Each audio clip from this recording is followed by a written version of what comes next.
escarnecido por los soldados. Y pusieron sobre su cabeza una corona tejida de espinas y una caña en su mano derecha, e hincando la rodilla delante de él, le escarnecían, diciendo: «Salve, Rey de los judíos». Mateo 27-29. Se trata de un vergonzoso espectáculo en el que la crueldad usa su más afilado instrumento para cortar, no la carne, sino el propio espíritu, pues el escarnio, el menosprecio, el insulto y el ridículo son tan dolorosos para la mente y el corazón como el azote lo es para el cuerpo, y cortan como el bisturí más agudo. Estos soldados romanos constituían un brutal agrupamiento de hombres fieros, valientes, terribles en la lucha, toscos, ignorantes, incivilizados y apenas mejor que los bárbaros. Y cuando tuvieron a este rey único en su poder, aprovecharon al máximo su oportunidad para atormentarle. Oh, cómo se reían al considerar que se llamaba a sí mismo rey, esa pobre criatura enjuta que parecía que se desmayaría y fallecería en sus manos, cuyo bendito semblante estaba desfigurado más que el de los hijos de los hombres. Les debe de haber parecido una triste burla que él fuera un rival para el César imperial, así que dijeron: «Si es un rey, vistámoslo de púrpura real», y entonces arrojaron sobre sus hombros la túnica de un soldado. «Como es un rey, dejámosle una corona», y la hicieron de espinas. Luego hincaban la rodilla en un homenaje de escarnio para el hombre al que su propio pueblo despreciaba, al que incluso la turba rechazaba y al que los hombres principales de la nación aborrecían. Les parecía que era una criatura tan pobre, miserable y abatida, que todo lo que podían hacer era mofarse de él y convertirlo en el blanco de su más cruel ridículo. Estos soldados romanos albergaban, como hombres, un espíritu que con aflicción percibo algunas veces en los muchachos de nuestros días. Ese mismo espíritu cruel que es capaz de torturar a un pájaro o a un escarabajo, o cazar a un perro o a un gato simplemente porque se ven indefensos y porque está en su poder hacerlo. Ese era el tipo de espíritu que estaba presente en estos soldados. No habían sido enseñados nunca a evitar la crueldad. Es más, la crueldad era el elemento en el que vivían. Estaba impregnada en su propio ser. Era su entretenimiento. En su más esperado día festivo, iban y se sentaban en las filas de asientos del Coliseo o de algún anfiteatro de provincia para ver a los leones contendiendo con los hombres o a las bestias salvajes despedazándose entre sí. Eran entrenados para la crueldad y se habituaban a ella. Daban la impresión de haber sido amamantados con sangre y nutridos con alimentos que los volvían capaces de la mayor crueldad. Y por tanto, cuando Cristo estuvo en sus manos, se encontró en una situación en verdad aflictiva. Reunieron a toda la compañía y le echaron encima un manto escarlata y pusieron sobre su cabeza una corona de espinas y una caña en su mano derecha, e hincaban la rodilla delante de él y le escarnecían diciendo: «Salve, Rey de los judíos». Luego le escupían y tomaban la caña de su mano y le golpeaban con ella en la cabeza. Ahora dejamos a esos soldados romanos y a los judíos que participaron en perseguirle pues quien se los entregó cometió un mayor pecado. Ni Pilato ni sus legionarios eran los principales criminales en aquel momento, como bien lo sabemos. De este incidente en la vida de nuestro Señor, creo que podemos aprender primero lecciones para el corazón y, en segundo lugar, lecciones para la conciencia. Primero tenemos aquí un conjunto de lecciones para nuestro corazón. Amados, comenzamos con esta lección. Cuando veo al grandioso sustituto de los pecadores sometido a tal vergüenza, escarnio y ridículo, mi corazón se dice: mira lo que merece el pecado. No hay nada en el mundo que merezca más justamente ser despreciado, aborrecido y condenado que el pecado. Si lo consideramos correctamente, veremos que es la cosa más abominable y más vergonzosa en todo el universo. De todas las cosas que hayan existido jamás, el pecado es lo que más merece ser abominado y menospreciado. Recuerden que no fue algo creado por Dios. Es una monstruosidad, un espectro de la noche que arrancó a un ejército de ángeles de sus tronos en el cielo, echó fuera del paraíso a nuestros primeros padres y trajo sobre nosotros innumerables amarguras. Consideren por un minuto lo que es el pecado y verán que merece ser ridiculizado por su necedad. ¿Qué es el pecado? Es una rebelión en contra del Omnipotente, una revuelta contra el Todopoderoso. Es una completa necedad. ¿Quién podría arrojarse contra las púas del escudo de Jehová sin que fuera despedazado? ¿Quién se abalanzaría contra la punta de su lanza esperando vencerle? Se debe escarnecer una necedad tan grande como esa. Bajo ese aspecto, el pecado es el ápice de la necedad, el clímax del absurdo, pues ¿qué poder podría enfrentarse jamás contra Dios y salir airoso? Pero, además, el pecado merece ser escarnecido porque es un perverso ataque contra un ser lleno de bondad, justicia y verdad. Adviertan ese mal que arremete contra el Altísimo y hiérrenlo con un hierro candente para que su marca permanezca allí para siempre. Expónganlo en el cepo público y que todas las manos y los corazones veraces arrojen escarnio sobre él por haber desobedecido la perfecta ley de Dios, por haber airado al generoso Creador y preservador de los hombres, por haber despreciado al amor eterno y haber causado un daño infinito a los mejores intereses de la raza humana. Es algo ridículo porque es infructífero y ha de terminar siendo derrotado. Es vergonzoso por su perverso, malicioso e infundado ataque contra Dios.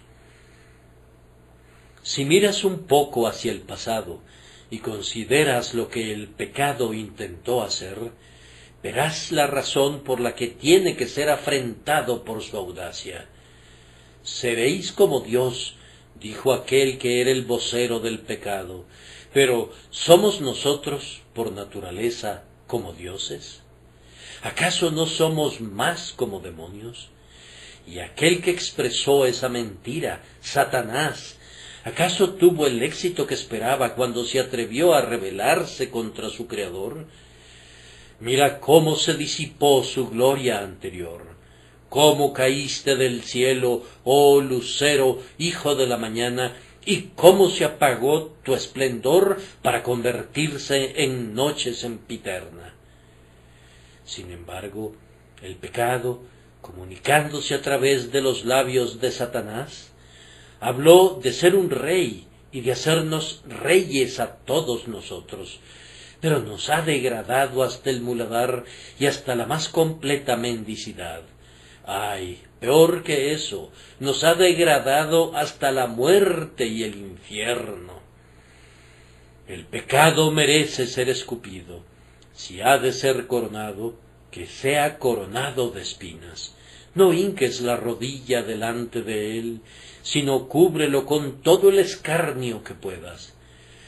Todo corazón veraz y honesto del cielo, que esté entre los ángeles y los espíritus glorificados, y de la tierra, que esté entre los hombres y las mujeres santificados, debe mirar al pecado como algo digno de un indecible desprecio. Que Dios haga tan despreciable al pecado delante de nuestros ojos, como Cristo parecía despreciable a los soldados romanos. Hemos de burlarnos de sus tentaciones, hemos de escarnecer sus prometidas recompensas, y nunca hemos de inclinar nuestros corazones ante él en ningún grado, puesto que Dios nos ha liberado de su maldita esclavitud. Esa es la primera lección que nuestros corazones deben aprender de la burla de la que fue objeto nuestro Señor de parte de los soldados. Debemos ver qué cosa tan despreciable es el pecado. Aprendan a continuación, mis amados hermanos y hermanas, cuán profundamente se humilló nuestro glorioso sustituto por causa nuestra. En él no hubo pecado ni por naturaleza ni por acto. Él era puro, enteramente sin mancha delante del propio Dios. Sin embargo, como nuestro representante, cargó con nuestros pecados. Por nosotros lo hizo pecado, declara la Escritura de manera sumamente enfática, y en vista de que él fue considerado como el pecador, aunque no hubo pecado en él, naturalmente resultó que se convirtiera en objeto de desprecio. Pero qué portento que tuviera que ser así. Él, que creó todas las cosas por la palabra de su poder, y todas las cosas en él subsisten, él, que no estimó el ser igual a Dios como cosa a que aferrarse, algo que no puede ser comprendido, se sienta en una vieja silla para ser convertido en un rey de remedo y para ser objeto de burla y de esputos. Todos los otros milagros puestos juntos no equivalen a este milagro. Este se alza por encima de todos los demás y sobrepasa a todos los milagros que el propio Dios, habiendo esposado nuestra causa y asumido nuestra naturaleza, se dignara humillarse a tal profundidad de escarnio como éste. Aunque miríadas de santos ángeles le adoraban, aunque de buen grado habrían abandonado su excelso estado en el cielo para herir a sus enemigos y librarlo, él se sometió voluntariamente a toda la ignominia que he descrito y a muchas cosas más que son completamente indescriptibles, pues quién sabe qué cosas fueron dichas y hechas en esa insolente sala de guardias, cosas que las plumas santas no pudieron registrar, o qué burlas sucias y qué comentarios obscenos fueron expresados, que eran más terribles para Cristo que la inmunda saliva que se resbalaba por sus benditas mejillas en aquel momento de vergonzosa burla. Ah, hermanos y hermanas míos, no pueden imaginar cuán profundamente se humilló su Señor por ustedes. Cuando oigo que alguien dice que ha sido tan calumniado por su causa que no puede soportarlo, desearía que supiera lo que él aguantó por causa suya. Si estuviéramos en el cepo y la humanidad entera nos abucheara por millones y millones de años, sería como nada comparado con la asombrosa condescendencia de quien es Dios sobre todo, bendito por siempre, humillándose como lo hizo por causa nuestra.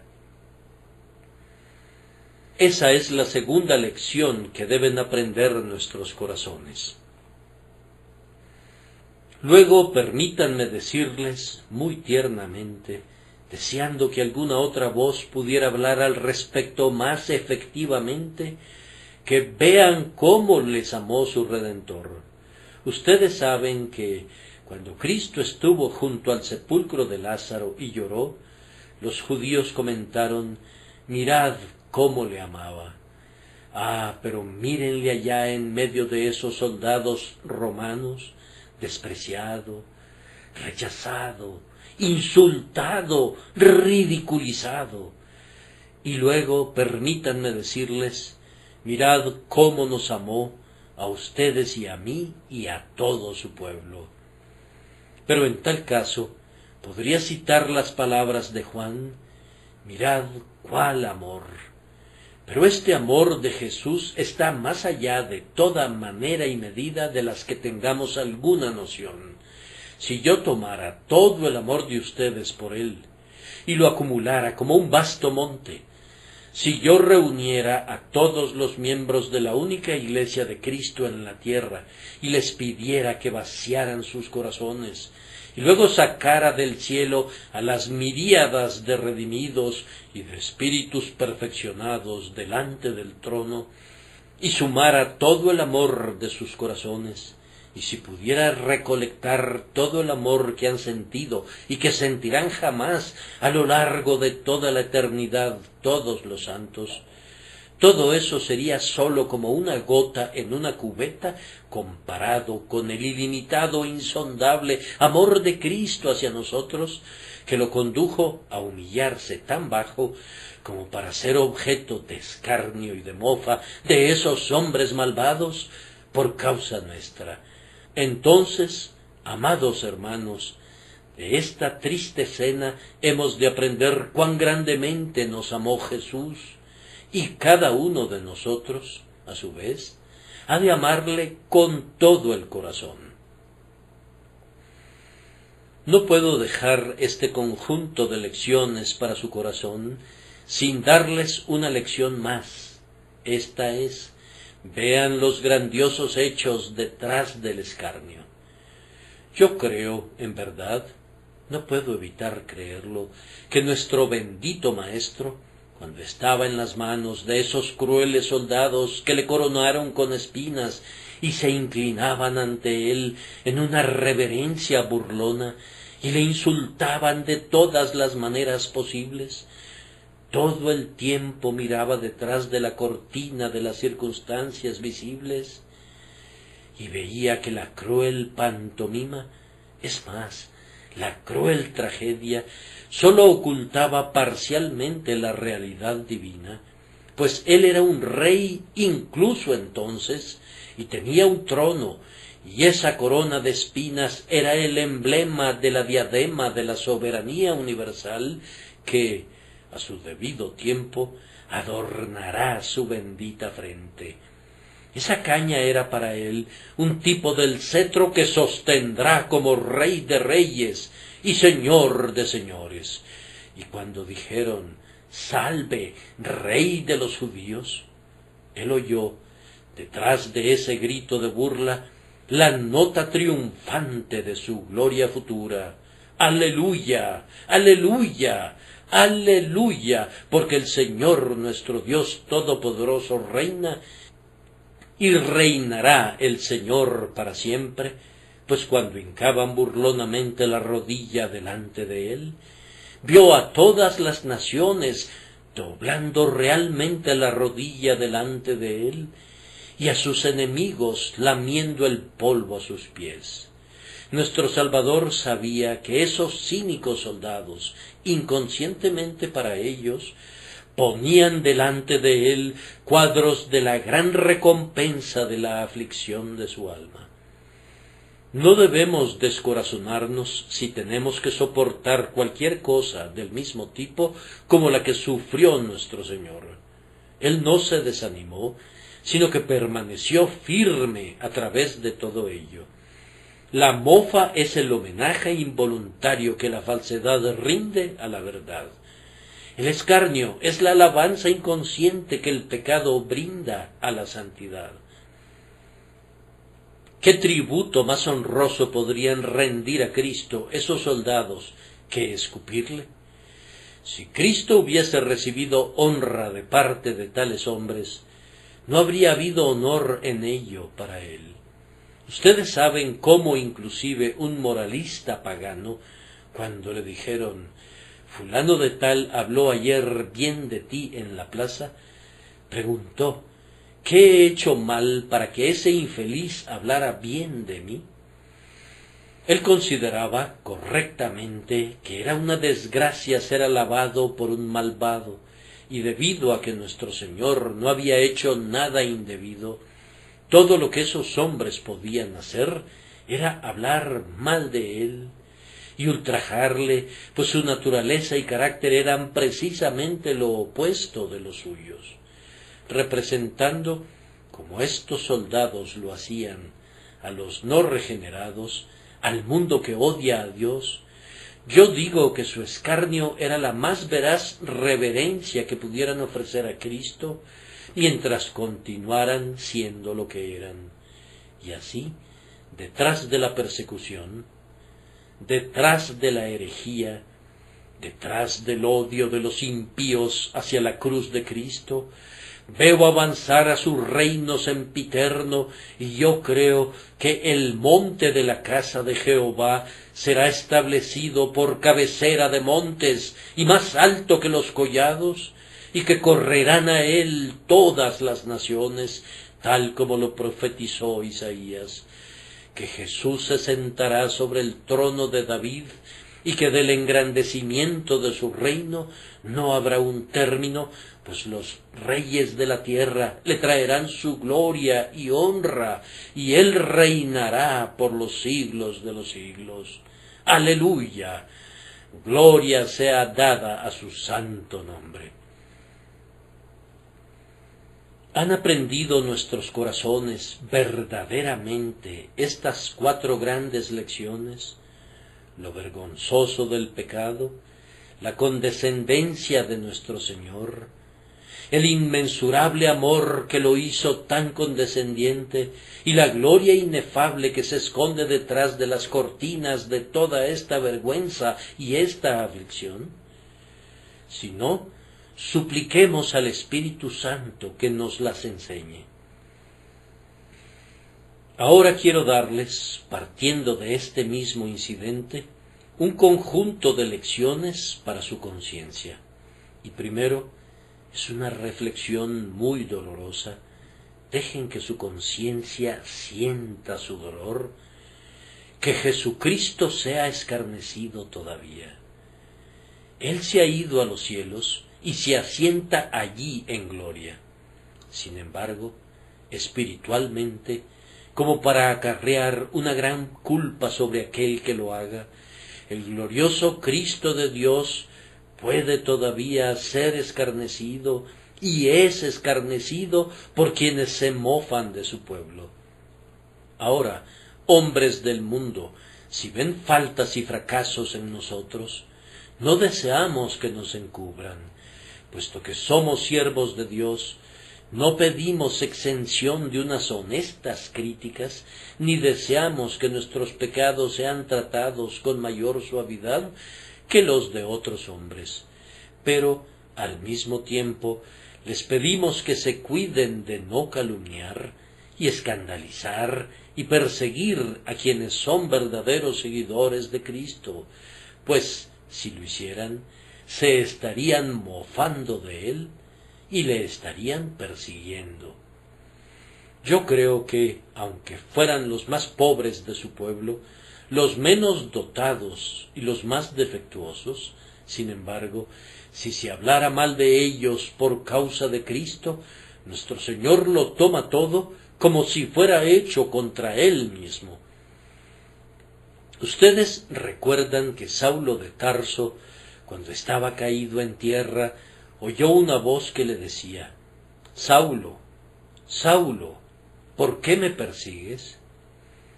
«Bien, pero», pudo haber dicho, «yo nunca te he perseguido a ti, Señor».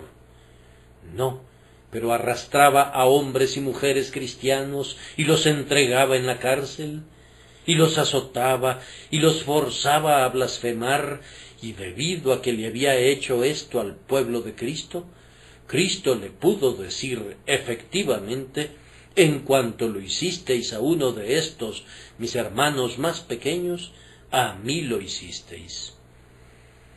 Perseguidores, si ustedes quieren divertirse, pueden encontrar una diversión más barata que la de difamar a los siervos de Cristo. Recuerden que el Señor ha dicho en relación a ellos: el que os toca, toca a la niña de su ojo.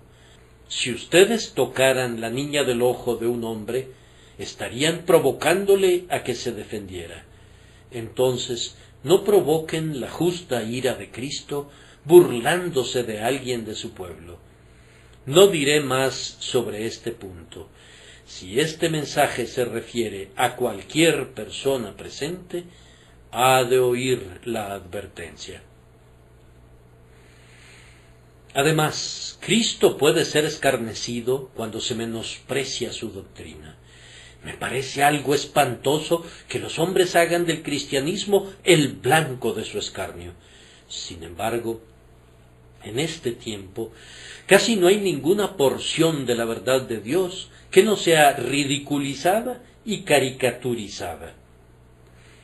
Es despojada de sus propias ropas y vestida con un viejo manto escarlata de alguien más, y luego es colocada en una silla, mientras los hombres pretenden rendirle un gran homenaje y le ofrecen una salutación, diciendo que sienten una gran reverencia por la enseñanza de Cristo, pero en breve escupen su rostro y la tratan con un desdeño supremo. Hay algunos que niegan la deidad de Cristo, otros que odian la doctrina central de su sacrificio expiatorio, en tanto que muchos hablan mal de la justificación por fe, que es el propio corazón del Evangelio. ¿Hay alguna doctrina, yo no conozco ninguna, que haya escapado de la mofa y del escarnio de los impíos? En el día presente, si un hombre quiere hacerse de un nombre, no escribe sobre algo que entiende y que es para el bienestar público, sino que, de inmediato, comienza a arremeter contra alguna doctrina de la Escritura de la que desconoce el significado, la tergiversa y expresa una noción de su propia creación en oposición a esa doctrina, pues es un hombre del pensamiento moderno. Es una persona de mucha importancia. Es un trabajo fácil burlarse de la Biblia y negar la verdad. Creo que yo mismo podría pasar como un hombre ilustrado de esa manera, si alguna vez el diablo me controlara lo suficiente para hacerme sentir alguna ambición de ese tipo. De hecho, escasamente hay algún necio en el cristianismo que no se pudiera hacer un nombre entre los pensadores modernos, con sólo que blasfeme con la suficiente sonoridad, pues ese parece ser el camino a la fama en nuestros días, en medio de la gran masa de la humanidad. Quienes insultan así a la verdad de Dios, como aquellos soldados con sus esputos insultaron al Cristo de Dios, reciben el título de pensadores. Voy a decirles la verdad a algunos de ustedes que asisten aquí regularmente cuando digo que Cristo puede ser todavía escarnecido por resoluciones que nunca conducen a la obediencia. Permítanme hablar delicadamente acerca de esta verdad solemne. Dame tu mano, amigo mío. Permíteme mirarte a los ojos. Desearía vehementemente mirar en tu alma si pudiera, mientras comparto este asunto muy personalmente contigo. Varias veces, antes de abandonar esta casa, tú has dicho: me arrepentiré de mi pecado, buscaré al Señor, voy a creer en Jesús. Dijiste esas palabras con toda sinceridad cuando las expresaste. Entonces, ¿por qué no has cumplido tus promesas? No me importa qué excusa ofrezcas, porque cualquier razón que des será sumamente irrazonable, pues equivaldría a esto, que había algo mejor que hacer que lo que Cristo te pide, algo mejor para ti que ser salvado por Él, algo mejor que el perdón de tus pecados, algo mejor que la regeneración, algo mejor que el amor eterno de Cristo. Habrías escogido a Cristo, pero Barrabás se interpuso en tu camino, así que dijiste, no a éste, sino a Barrabás. Habrías pensado seriamente acerca de la salvación de tu alma, pero habías prometido asistir a cierto lugar de diversión, así que pospusiste buscar al Salvador cuando tuvieras oportunidad.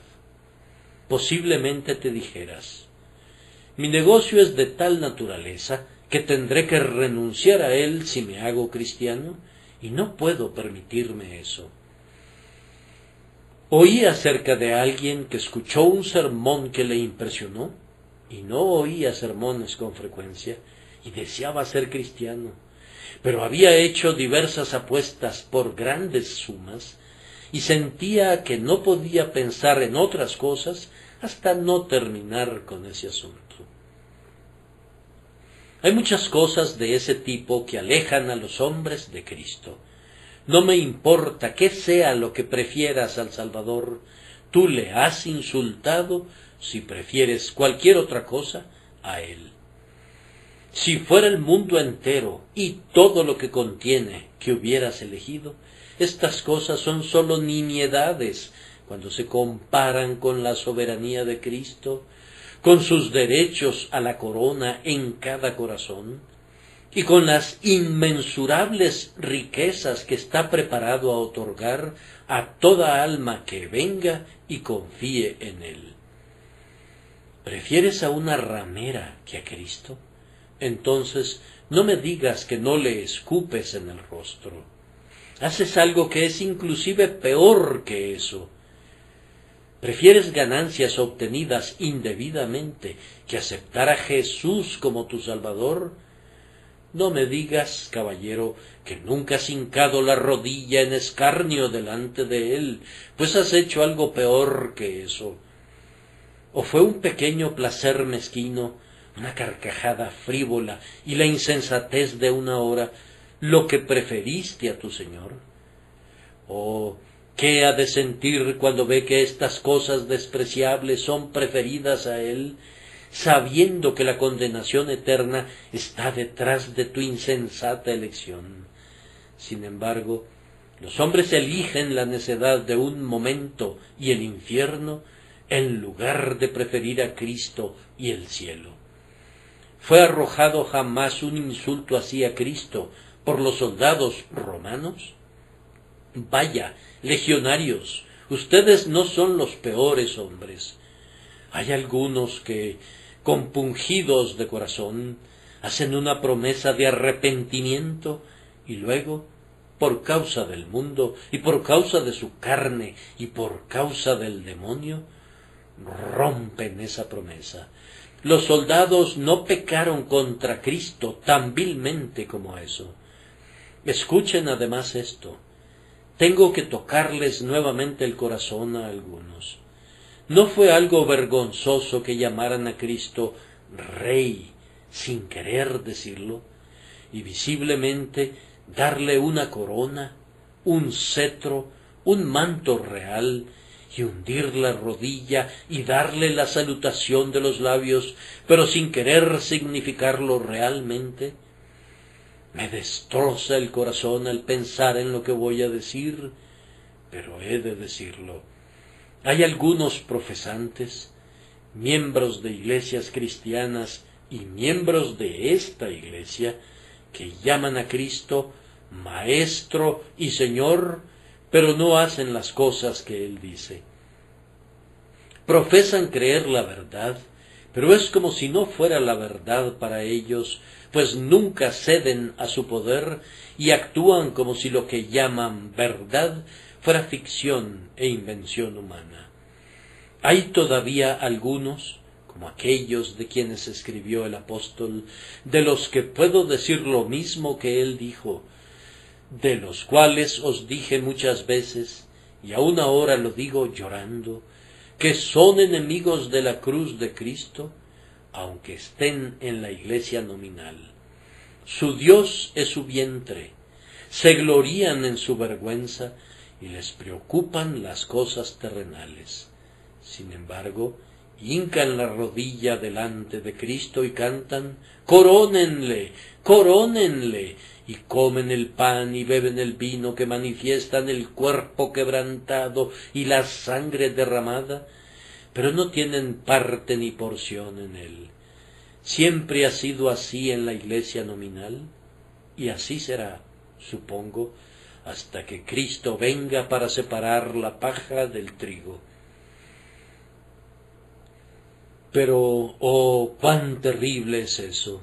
Insultar a Cristo en el cuarto de guardias fue lo suficientemente malo, pero insultarle en la mesa de la comunión es bastante peor.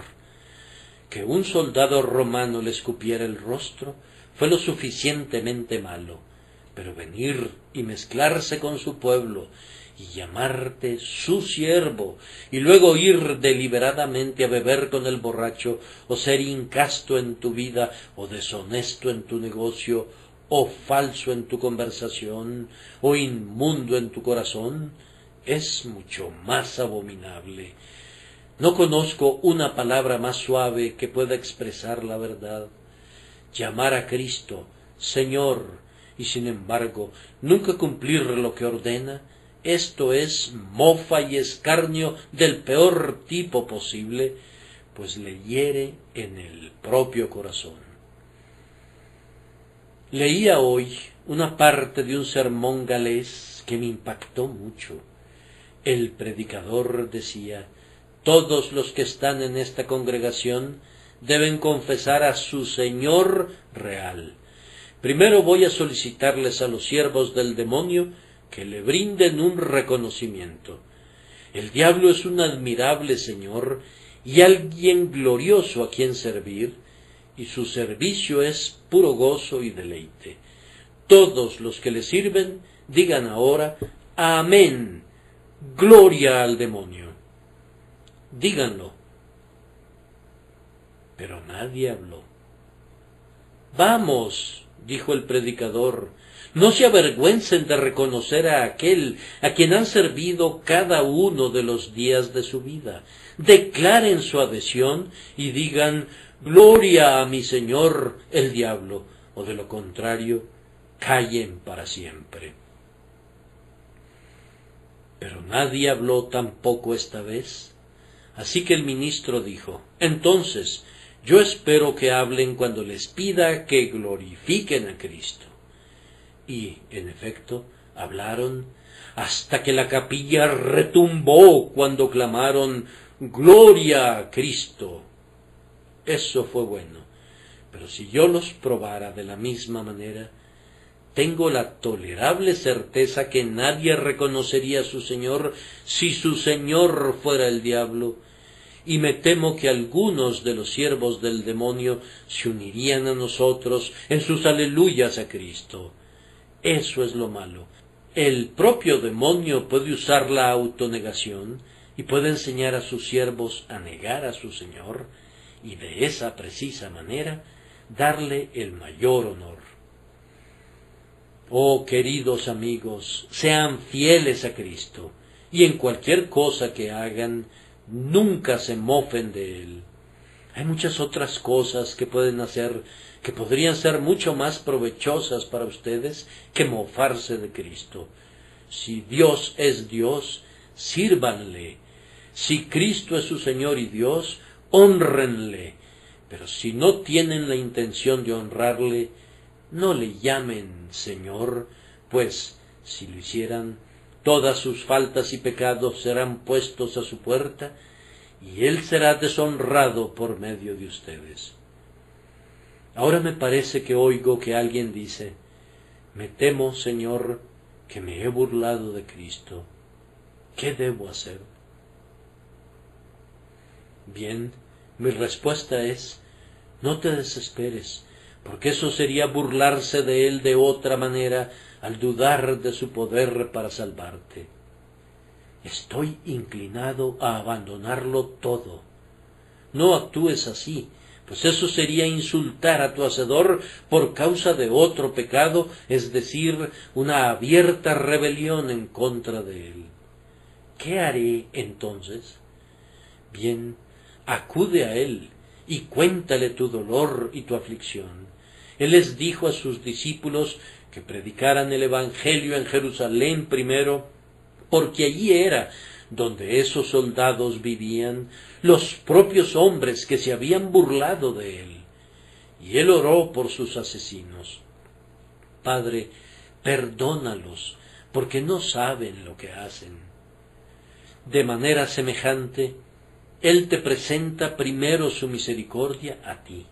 Ven a él, entonces, y si estás consciente de que te has burlado de él en cualquiera de estas maneras que he mencionado, debes decirte, entonces, si él me perdona, a partir de ahora viviré alabándole con mucha mayor razón.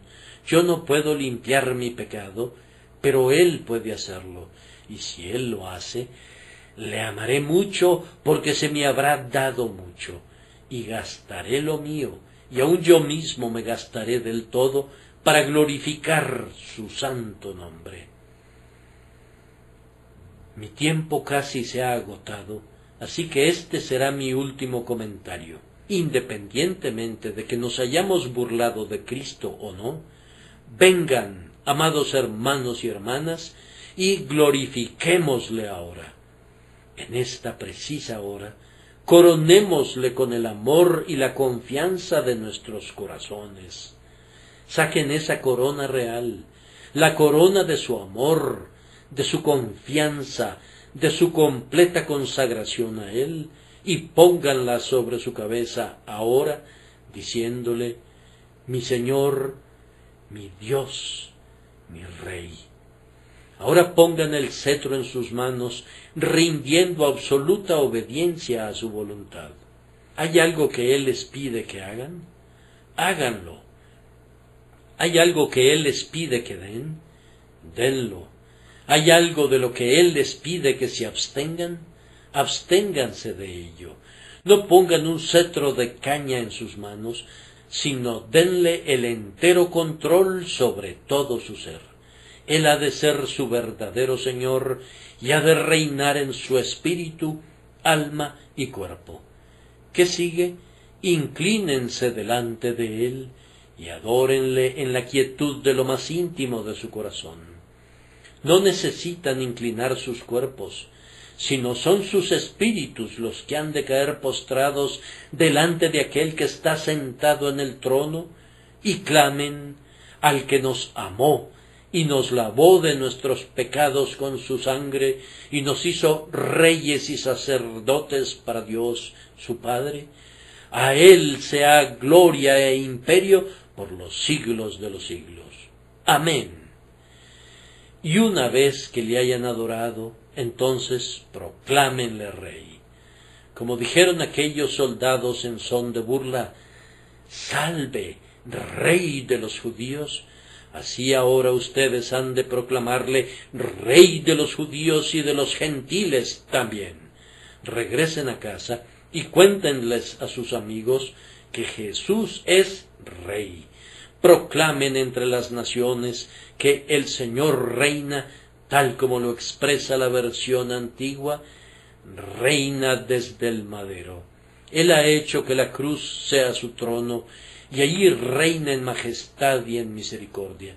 Cuéntenselo a sus hijos, cuéntenselo a sus sirvientes, cuéntenselo a sus vecinos, cuéntenlo en cualquier lugar en el que puedan ser escuchados, que el Señor Jesús reina como Rey de reyes y Señor de señores. Díganles, honrad al Hijo, para que no se enoje y perezcáis en el camino, pues se inflama de pronto su ira. Y luego, cuando le hayas proclamado, hónrale tú mismo. Así como los rudos soldados le escupieron, tú has de rendirle tu homenaje y afecto, diciéndole, Señor Jesús, tú eres mío por los siglos de los siglos. di, acompañando a la esposa: yo soy de mi amado y mi amado es mío. Les sugiero que cada individuo aquí presente que ama mucho a mi Señor piense en algo nuevo que pueda hacer por Cristo durante esta semana, alguna dádiva especial que pudieran otorgarle, alguna acción especial que pudieran hacer, que sea completamente nueva y que sea solo para Jesús y enteramente para Jesús, como un acto de homenaje para su nombre. Con frecuencia siento el deseo de que el pueblo de Dios sea más creativo, como aquella mujer que quería honrarle grandemente, así que trajo su frasco de alabastro y lo quebró y derramó el precioso ungüento en su cabeza.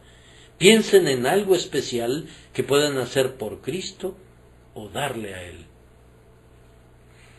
Un querido amigo que ahora está en el cielo y que solía adorar en este lugar, tenía un hijo que había sido un gran libertino incorregible y que seguía llevando, de hecho, una vida viciosa.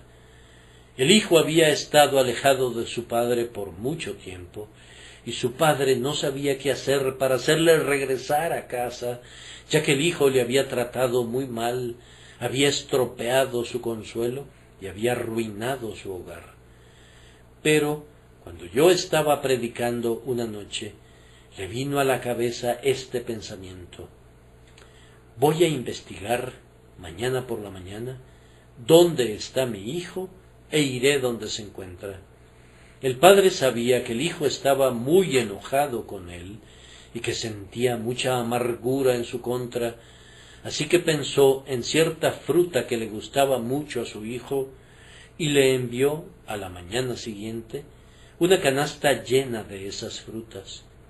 Cuando el hijo la recibió, se dijo: ¿quiere decir que mi padre siente todavía algún afecto por mí? Al día siguiente del envío, el padre visitó a su hijo y al otro día también llegó a verle, y ese fue el medio de llevarle al Salvador. El hijo se había consumido en los vicios y murió pronto, pero su padre me contó que fue un gran gozo para su corazón pensar que podía tener una buena esperanza en relación a su hijo. Si el hijo hubiera muerto lejos del hogar, si el padre no le hubiera buscado, no se lo habría perdonado nunca. Ahora, él hizo eso por Cristo. ¿No podrían algunos de ustedes hacer algo similar por la misma razón? ¿Hay algún esqueleto en su casa? ¿Hay algo torcido que pudieran enderezar o tienen algo que pudieran darle a su Señor y Maestro? Piensen cada uno de ustedes por sí mismo qué es lo que se puede hacer.